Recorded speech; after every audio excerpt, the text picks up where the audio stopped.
हमारे चैनल पर। और मैं फिर हाजिर हूँ आपके लिए, आपके काम का कुछ लेकर।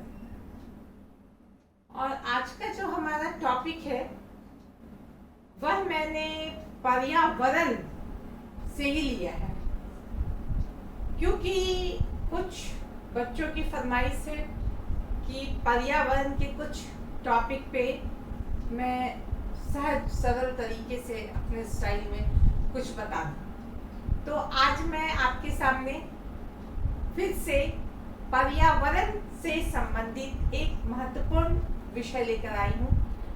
और जैसा कि मैंने पिछली बार बताया था, पर्यावरण से संबंधित बहुत सारे आंदोलन हुए थे और पर्यावरण हमारे लिए कितना महत्वपूर्ण है हम यह जान रहे हैं, समझते हैं। किस तरह हमें अपने पर्यावरण को बचाना चाहिए, यह एक अभियान की तरह हमें चलाना चाहिए, क्योंकि आज हम अनेक ऐसे संकटों से गुजर रहे हैं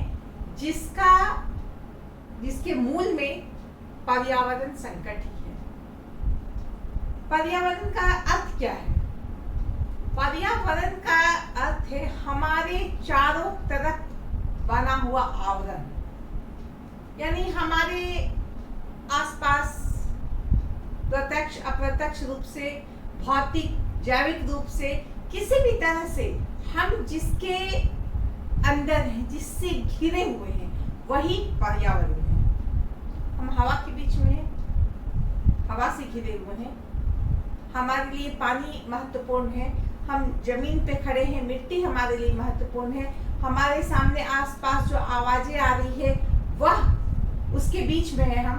कहने का मतलब पर्यावरण के अंदर एक जीवमंडल है और हम देख रहे हैं कि हर दिन पर्यावरण गंभीर खतरे से गुजर रहा है।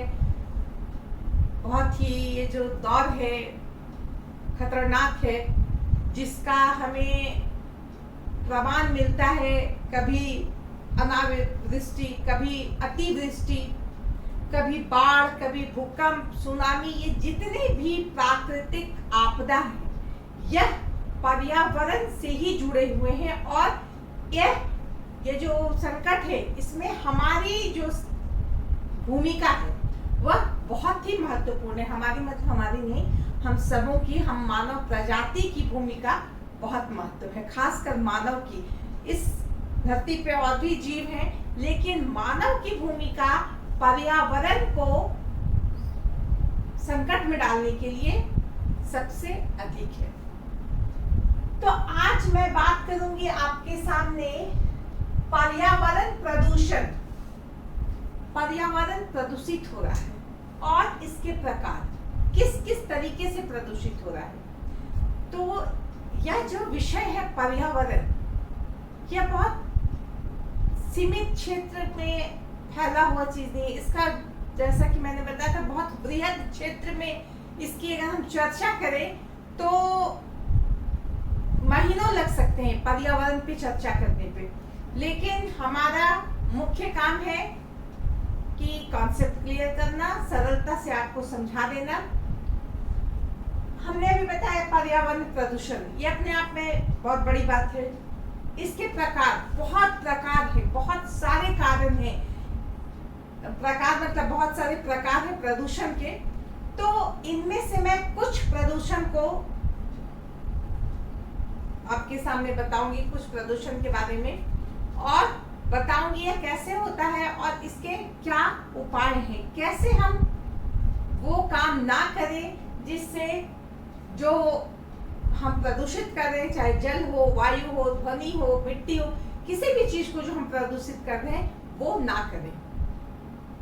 तो चलिए बात करते हैं।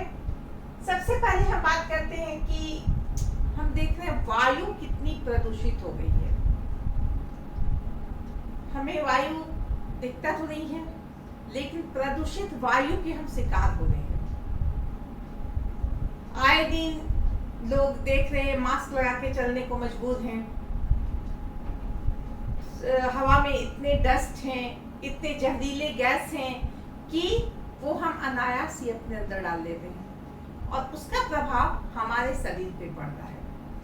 यह अपने आप में बहुत बड़ी समस्या है, लेकिन अगर पूछा जाए कि ये वायु प्रदूषित कैसे हो रहा है, तो हम इसके बारे में कहें कि दो तरीके से वायु प्रदूषित होता है। एक तो नेचुरल तरीके से और एक आर्टिफिशियल तरीके से, जो हम लोगों की देन है। तो नेचुरल तरीके से कैसे होता है, तो हम देखते हैं जापान में ज्वालामुखी फट गया, इटली में ज्वालामुखी फट गया।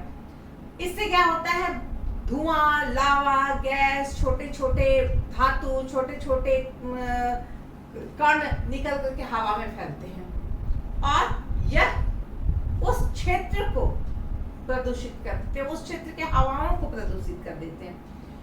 जो कम समय के लिए ज्वालामुखी फूटा, वो तो चलिए कम समय तक प्रभावित किया पर्यावरण को, लेकिन जो परमानेंट ज्वालामुखी है वो तो लगातार वायु को प्रदूषित कर रहा है, पर्यावरण को दूषित कर रहा है। तो इस तरह हम देखते हैं कि यह एक बहुत बड़ा नेचुरल कारण है, इसमें हम कुछ कर नहीं सकते, लेकिन हम हर चीज में कुछ कर सकते हैं। एट ए ग्लांस देखें तो हम कहेंगे कि भाई ज्वालामुखी फट गया, इसमें हम क्या कर सकते हैं। तो ज्वालामुखी फटने के भी कारण होते हैं और वो क्यों होते हैं, उसमें मानव की कितनी भूमिका होती है, अभी हम नहीं पढ़ेंगे। जंगल की आग, हम देख रहे हैं कि कितनी गर्मी बढ़ती जा रही है, जिसका परिणाम होता है कि जंगल में आग लग जाती है। ये गर्मी बढ़ने का दुष्परिणाम है, और गर्मी जो बढ़ रही है, जो तापमान बढ़ रहा है, उसके पीछे भी हमारी भूमिका है। इसे हम बाद में देखेंगे। हमने पढ़ा कुछ दिन पहले कैलिफोर्निया के जंगलों में आग लगी हुई थी, हमने पढ़ा कि ऑस्ट्रेलिया के जंगलों में कितने दिन तक आग लगी हुई थी। ये सब हाल की घटना है। इन घटनाओं में हम देख रहे हैं कि जंगल की आग, जिसमें कितने हेक्टेयर ये भूमि पर जो वन होता है, जंगल होता है, वो नष्ट हो जाता है। एक तो जंगल नष्ट हो गया, ऊपर से इतनी कीमती लकड़ियां बर्बाद हो गई, और वायु प्रदूषण अलग से। कहने का मतलब उस क्षेत्र का, जहां तक वो, आपको जरूरी नहीं कि वो धुआं हमारे पास आया तभी हम देख रहे हैं कि वो हमारा वायु जो है, हम सांस जो ले रहे हैं, वो प्रदूषित हो गया।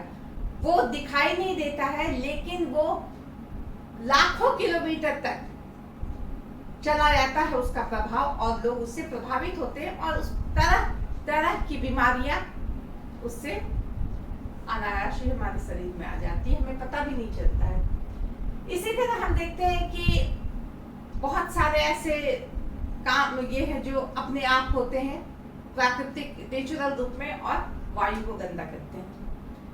अब हम बात करते हैं कि जो हमारा आर्टिफिशियल, हम जो गंदा करते हैं प्रदूषण को, हमारे द्वारा जो वायु प्रदूषित होती है, वह कैसे होती है।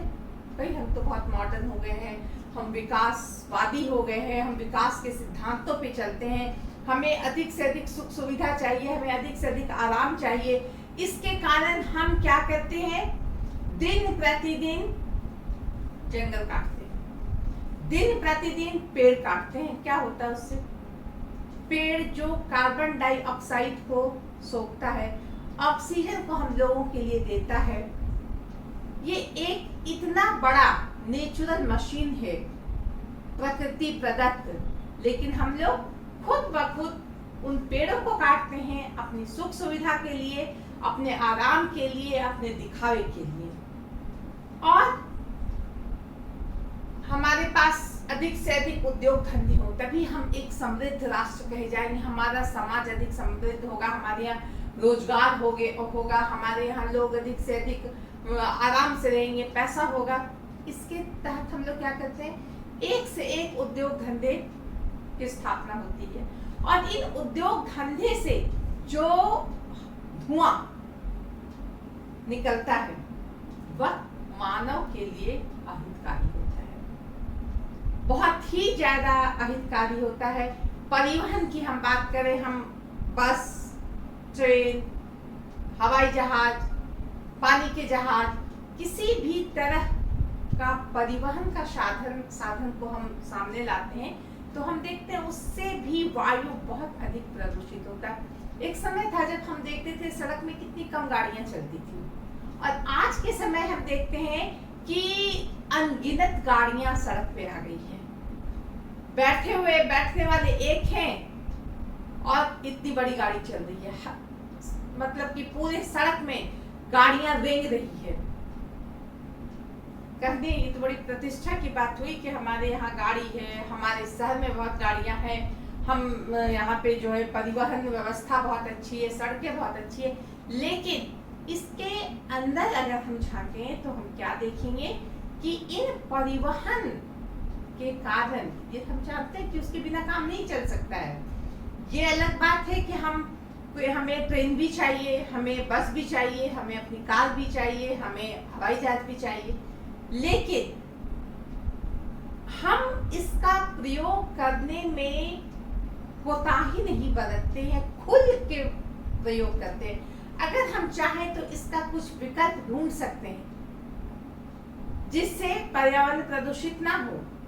हम ऑफिस जाने के लिए साइकिल का यूज कर सकते हैं।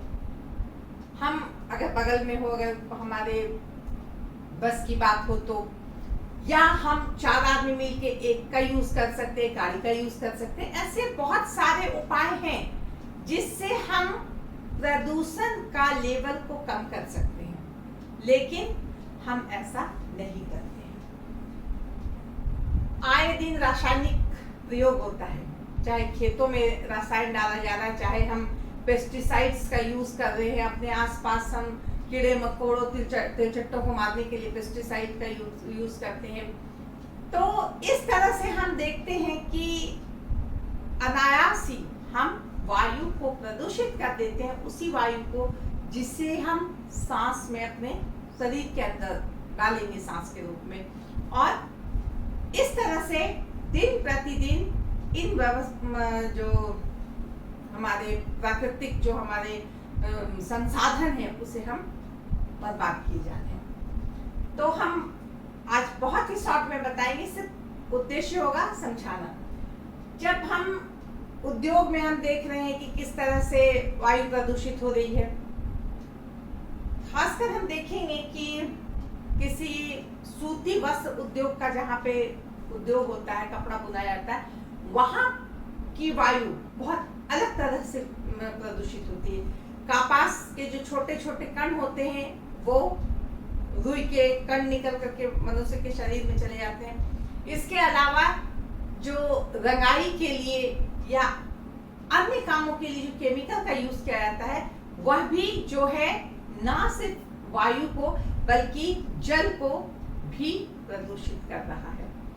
इस तरह से हम क्या देखते हैं कि हमारे वायुमंडल में सल्फर डाइऑक्साइड, कार्बन डाइऑक्साइड की अधिकता बढ़ते जा रही है और हम उससे डायरेक्ट प्रभावित हो रहे हैं।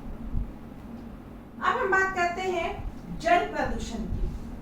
तो जल प्रदूषण तो हम जानते हैं बहुत बड़ी समस्या आज के दौर में। हम देखते हैं, जब आप गौर करते होंगे कि हमारे घर में नलों से पानी आता है तो कितना गंदा रहता है।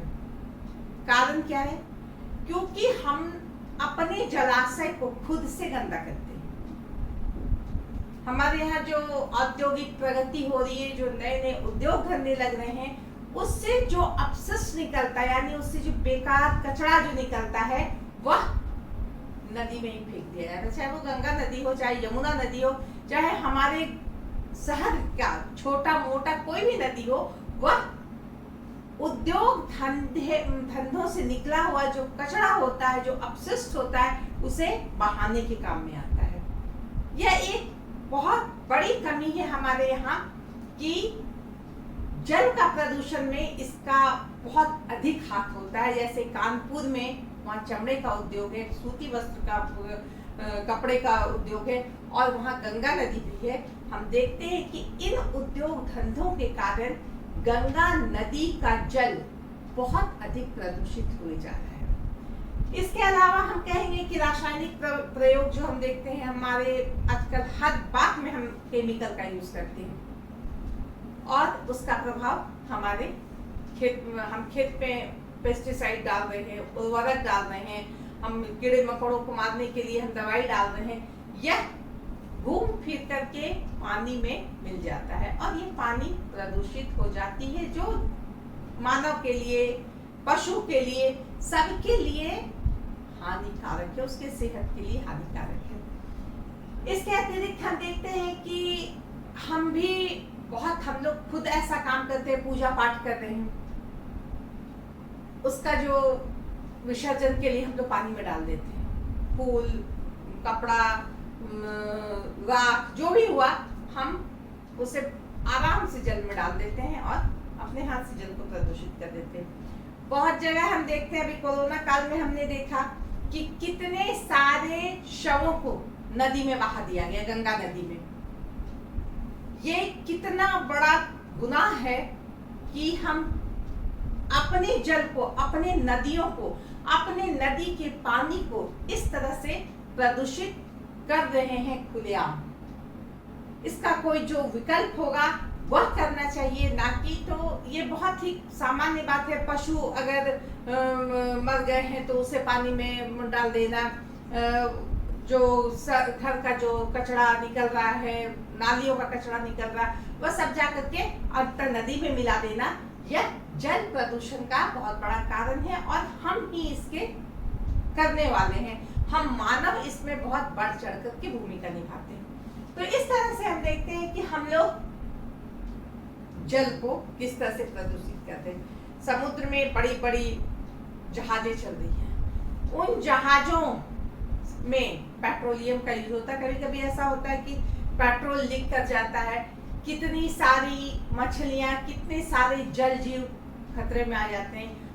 बहुत बड़ा जल का जो क्षेत्र होता है वह जहर हो जाता है। तो इससे हम देखते हैं यह भी एक बहुत बड़ा कारण है कि जल को गंदा करने का, जल को प्रदूषित करने का। और इसके अलावा हमारे पास आजकल तो प्लास्टिक का जो प्रचलन हो गया है, प्लास्टिक का प्रचलन और उसका प्रभाव जल पर पड़ना बहुत ही सामान्य बात हो गया है, जिसके कारण वो प्लास्टिक जो जल्दी से गलता नहीं है, जल्दी से वो बर्बाद नहीं हो जाता है, वह बहुत दिन तक अगर जल में चला गया तो जल में रह के वो जल को प्रदूषित करता ही जाता है। तो इस तरह से हम देखते हैं कि मानव किसी भी संसाधन को जो हमारे पर्यावरण के लिए अति आवश्यक है, उसे बर्बाद करने में किस तरह बहुत बड़ी भूमिका निभाता है। अब हम बात करते हैं ध्वनि प्रदूषण की। यह भी एक बहुत बड़ी समस्या है। ध्वनि प्रदूषण में तो हम देखते हैं, ऐसे तो प्राकृतिक रूप में भी हम देखते हैं, बादल गरज गया, गड़गड़ गड़गड़, बिजली चमकी, डर गए, भूकंप हुआ, बहुत जोर से आवाज आई। इसके अलावा हम देखते हैं नदी से बड़े बड़े झरने से पानी हड़ गिर रहा है। ये सारा ध्वनि है। इस ध्वनि से हमें क्षणिक रूप से ही हमें प्रॉब्लम होता है, कभी कभी ही हम देखते हैं कि इसका दुष्प्रभाव दिखता है, लेकिन मानव द्वारा जो पैदा किया ध्वनि है यह बहुत ही कष्टकर है। मानव को आज जो सुनने की क्षमता में कमी हो रही है, सोचने की क्षमता में कमी हो रही है। इसके अलावा हम देखते हैं कि जो शरीर है वह भी इससे प्रभावित हो रहा है ध्वनि प्रदूषण से। अगर हम बहरे हो जाएं तो वो अपने आप में कितनी बड़ी कमी होगी। तो इस तरह से हम देखते हैं कि ध्वनि प्रदूषण में भी मानवीय जो हाथ होता है वो बहुत अधिक है। हमारे उद्योग धंधे एक से एक बड़े बड़े चट्टान तोड़े जा रहे हैं, सड़क बनाने के लिए डायनामाइट लगाए गए हैं, वो सारा आवाज ऊपर से हमारे यहाँ जो परिवहन व्यवस्था पर हमने अभी बात कही, इतने सारे गाड़ी घोड़ा सड़क पे है कि चिल पौ मची रहती 24 घंटे। इसके अलावा कोई भी फंक्शन हो किसी भी धर्म के लिए, उसके लिए अलग ही माइक है, साउंड बॉक्स है। ये सारे ध्वनि प्रदूषण को बहुत अधिक बढ़ावा देते हैं और इससे मानव बहुत अधिक प्रभावित हो रहा है। तो इस तरह से हम देखते हैं कि ध्वनि प्रदूषण भी अपने आप में एक बहुत बड़ा खतरा है पर्यावरण के लिए, और जब पर्यावरण खतरे में रहेगा तो मानव अपने आप खतरे में आ जाएगा। मृदा प्रदूषण, मृदा प्रदूषण मतलब मिट्टी का प्रदूषण, मिट्टी को प्रदूषित होना। मिट्टी को प्रदूषित होने का क्या मतलब हुआ? मिट्टी अपनी उर्वरकता छोड़ दे रही है, मिट्टी पानी पकड़ना छोड़ दे रही है, जो मिट्टी का लेयर है सही लेयर वो बह जा रहा है, उसका यूज नहीं हो रहा है। तो यह मृदा यानी मिट्टी का प्रदूषण है, और इसका प्रभाव हम जानते हैं क्या होगा। अगर मृदा प्रदूषण हो जाएगा, बहुत अधिक हो जाएगा, उसका बहुत अधिक प्रभाव पड़ने लगेगा, तो हमारे उपज पे उसका प्रभाव पड़ेगा। उपज पे प्रभाव पड़ेगा तो हमारे यहाँ की जो इतनी बड़ी जनसंख्या है उसके पेट भरने में प्रॉब्लम हो जाएगी। तो इसके लिए भी जो है हम बहुत अधिक जिम्मेवार हैं, और इसे हम बहुत ध्यान नहीं देते हैं कि अरे मिट्टी क्या प्रदूषित होगा, लेकिन मिट्टी प्रदूषित अगर होगा तो इसका बहुत ही भयावह रूप हमारे सामने आएगा। तो हमें क्या करना चाहिए उसके लिए? वनों को कटाई से बचाना है, क्योंकि जब पेड़ रहेगा तभी वो मिट्टी पकड़ के रखेगा, उसकी वो बहेगा नहीं, उसकी उर्वरकता बनी रहेगी। और अगर हम पेड़ पे पेड़ काटे जाएंगे तो वो मिट्टी बह जाएगा, वो सड़क पे बह जाएगा, वो बिना मतलब का वो नदी में बह जाएगा, उसका यूज जो है वह नहीं हो पाएगा। तो इस तरह हम लोगों को वनों की कटाई पे ध्यान देना है कि वनों की कटाई ना हो, बाढ़ ना आए। बाढ़ कब नहीं आएगी? जब हम पर्यावरण संरक्षण करेंगे, जब हम वनों की कटाई नहीं करेंगे, पेड़ को लगाएंगे, तब हम देखेंगे कि बाढ़ जो प्रति वर्ष आकर के तबाही मचा देता है वह ना मचाए। क्योंकि बाढ़ से हमने बचपन से पढ़ा है कि किस तरह बाढ़ से जो है मिट्टी बह जाती है, उर्वरक मिट्टी बह जाती है, तो वह हम बचा सकते हैं। इसके अलावा हम क्या देखते हैं कि हम जो अभी बताए बात बात हर पॉइंट में हमने जिक्र किया, रासायनिक यौगिकों का प्रयोग करता। हम जो इतने केमिकल्स का यूज करते हैं वह ना सिर्फ वायु प्रदूषण करता, ना सिर्फ जल प्रदूषण करता है, बल्कि मृदा प्रदूषण भी करता है, वह मिट्टी को भी बर्बाद करता है। हम अधिक से अधिक उपज के लिए हम उर्वरक का प्रयोग करते हैं, और उस उर्वरक में हम रसायन को पाते हैं।